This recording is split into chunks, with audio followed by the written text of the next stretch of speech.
की शिवरात्रि भी और माघ महीने की प्रदोष भी, और माघ महीने का प्रदोष के दिन सोमवार भी 27 तारीख को पड़ रहा है, प्रदोष भी 27 तारीख को पड़ रही है और महीने की शिवरात्रि भी 27 तारीख को पड़ रही है। तीनों का समागम, तीन संजोग, सोमवार 27 तारीख का ही प्रदोष और 27 तारीख को ही महीने की मासिक शिवरात्रि, तीनों का संजोग बन गया। हमने आशीष से कहा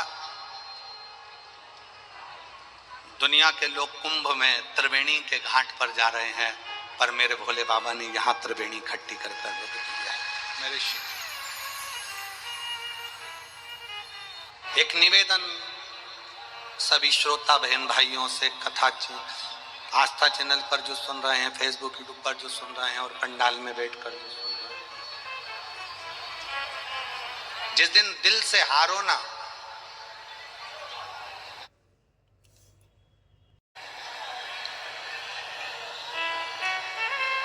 थोड़ी तकलीफों में अगर घिर जाओ, तकलीफें आ जाएं, कष्ट आ जाए, तकलीफें जिस दिन तुम्हारे भीतर बहुत ज्यादा मात्रा में आ जाए, उस दिन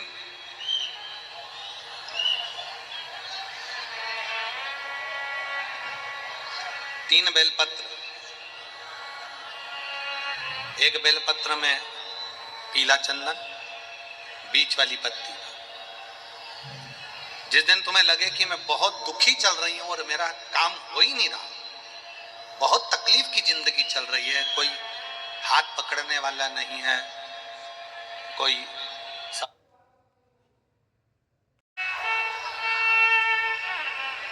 उस समय पर एक बेलपत्री के बीच वाली पत्ती पर पीला चंदन,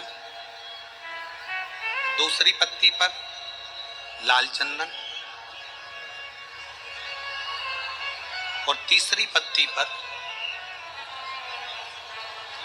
11 चावल गीले, पानी में उसको थोड़ा सा भिगो लें या धो लें, 11 चावल गीले शिव जी की उस पत्ती पर रखें। सबसे पहला पीला चंदन का बेलपत्र, दूसरे नंबर पर लाल चंदन का बेलपत्र, तीसरे नंबर पर जो 11 चावल आपने धोकर रखे हैं वो हाथ की हथेली में रखना है और हाथ की हथेली में रखकर अपनी कामना कर कर भगवान शंकर से विनय कर कर पंचाक्षर मंत्र नमः शिवाय या षडाक्षर मंत्र ओम नमः शिवाय या श्री शिवाय नमस्तुभ्यम बोलकर उस बेलपत्र पर सीधे हाथ में रखकर उल्टे हाथ का स्पर्श कर कर बाबा से अपने मन के भाव कहकर शंकर के शिवलिंग पर उसे समर्पित कर दीजिए।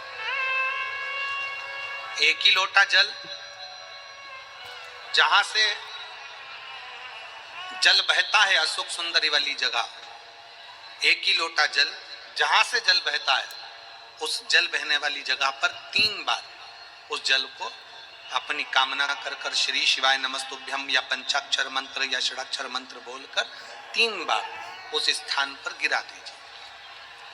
गिराने के बाद में बाबा से विनय कर कर अक्षत वाली जो बेलपत्र है, एक बेलपत्र और एक अक्षत उसमें से अपने लिए लेकर आ जाओ।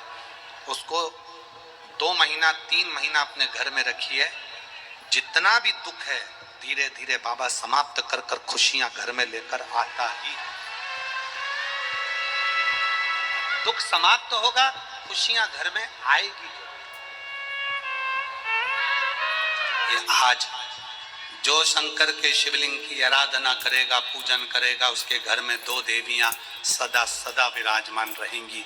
पहली सरस्वती, दूसरे नंबर पर लक्ष्मी, उनके घर में सदा सरस्वती और लक्ष्मी।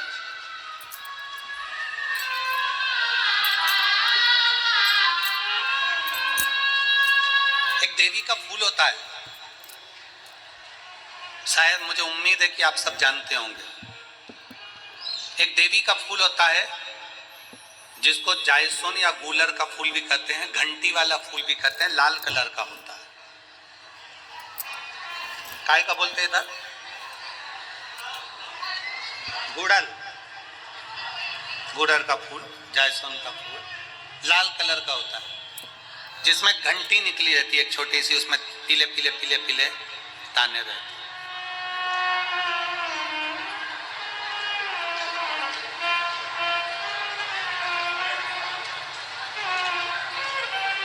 अगर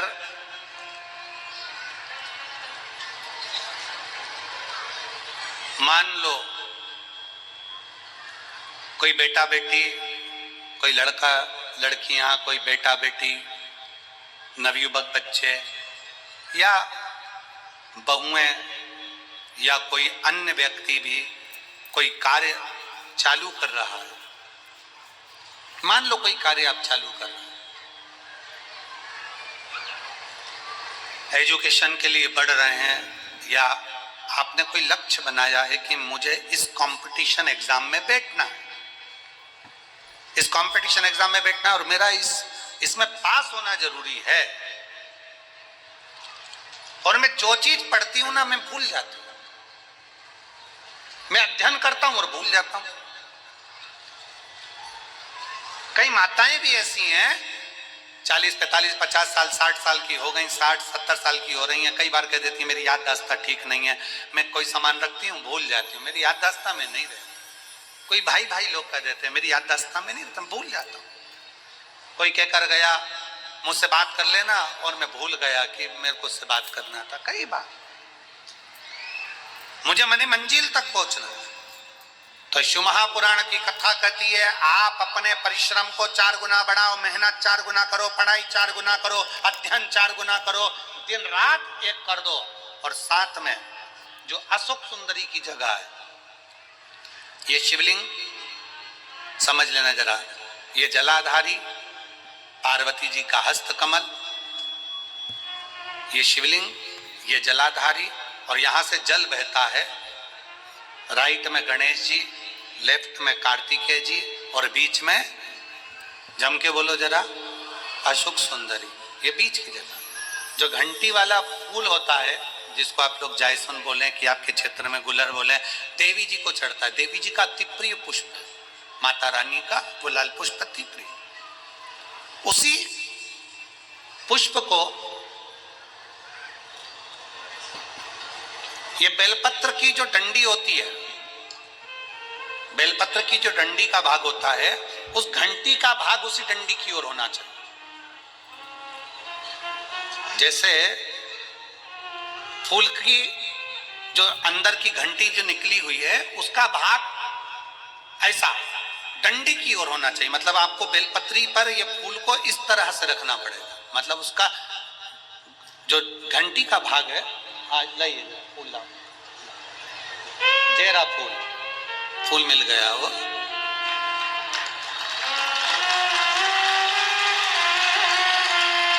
फूल मिल गया। भारत में फूल जल्दी मिल भी जाता है, मिल गया। अब ये फूल और इस फूल की जो घंटी का भाग है वो इस डंडी की ओर हो, मारे डंडी के साइड। अपनी कामना कर कर, अपना नाम और गोत्र का स्मरण कर कर, शिव जी से अपने मन का भाव बोलकर इस फूल को और इस बेलपत्र को 12 महीने शिवरात्रि पड़ती है। किसी भी शिवरात्रि पर अशोक सुंदरी वाली जगह पर, शंकर के शिवलिंग की ओर जो अशोक सुंदरी की जगह है, वहां पर डंडी और घंटी का मुख शिवलिंग की ओर होते हुए उस बेलपत्र को समर्पित करो। कब करना है? पहले 1 लोटा जल समर्पित कर कर, फिर ये बेलपत्र अपनी कामना कर कर, बाबा से विनय कर कर, बाबा मेरा ये कंपटीशन एग्जाम है, मैं पढ़ूंगी, 4 गुना मेहनत करो, अध्ययन करो, अच्छी पढ़ाई करो, दिल से पढ़ो, रात दिन एक कर दो, और 1 घंटी का पुष्प, 1 बेलपत्र, जब तक तुम्हारा एग्जाम ना आए, 4 महीना, 5 महीना, 3 महीना, प्रत्येक शिवरात्रि, हर महीने शिवरात्रि आती है, प्रत्येक शिवरात्रि पर समर्पित करो। आप अपने लक्ष्य तक पहुंचोगे ही, कोई रोक नहीं सकता। आप अपने लक्ष्य तक, अपनी मंजिल तक पहुंचे ही जाओ। बोल बम का नारा है, बेटा बेटियों का विवाह नहीं होता, उन बेटा बेटियों के लिए मान लो अगर कोई ग्रह ऐसे हो गए कि भाई संबंध टूट गया और संबंध टूटने के बाद तलाक हो गया, होने के बाद दूसरा विवाह ही नहीं हो रहा, संबंध टूटने के बाद मंगल विवाह दूसरा हो ही नहीं रहा, तो प्रयास करिएगा। माँ जगतजननी जगदम्बा का हाथ इस तरह से रहता है, आपने दर्शन करे होंगे पार्वती मैया के शिव मंदिर में, तो पार्वती जी का हस्त कमल शंकर जी की साक्षी में हमेशा बंधा हुआ रहता है।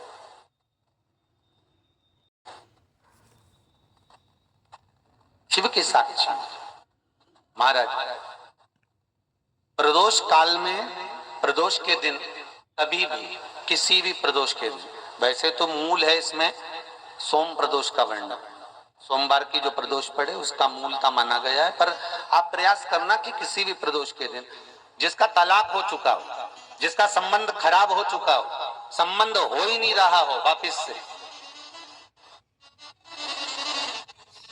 सोम प्रदोष के दिन जहां मां जगतजननी का हस्त कमल बंधा रहता है और शंकर भगवान का शिवलिंग है। आप लोगों ने कथा सुनी होगी कि सबसे पहली यज्ञोपवीत संस्कार,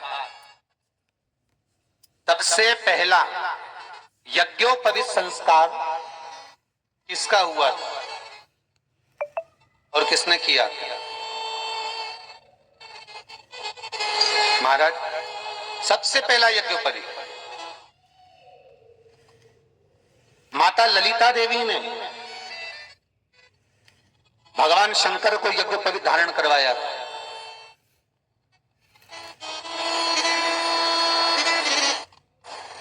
मां ललिता देवी ने सूत्र बनाकर अपने हस्त कमल से भगवान शंकर के सम्मुख में बिठाकर भोलेनाथ जी के हस्त कमल से स्वतः सूत्र बनाया।